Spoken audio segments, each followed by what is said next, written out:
Hello, my name is Erica Platas, and today I'm going to be analyzing a photo surrounding the women's suffrage movement.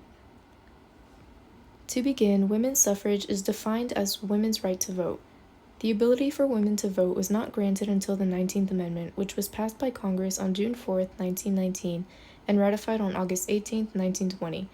The road to women's suffrage was long and proved to be very difficult. This particular image showcases a suffrage parade that took place on March 3, 1913. This happened to be the day before Woodrow Wilson's presidential inauguration. On this day, thousands of determined women rallied together and marched alongside Pennsylvania Avenue.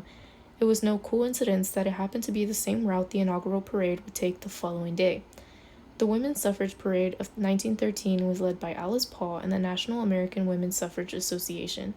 It is important to note that although the fight for women's right to vote had been going on for over 60 years, this huge parade marked the first major national event for the movement. In the picture, we see over 12 prominent women sharing a banner that reads, "Women's cause is man's. They rise or fall together." This phrase highlighted the idea that men and women were not enemies.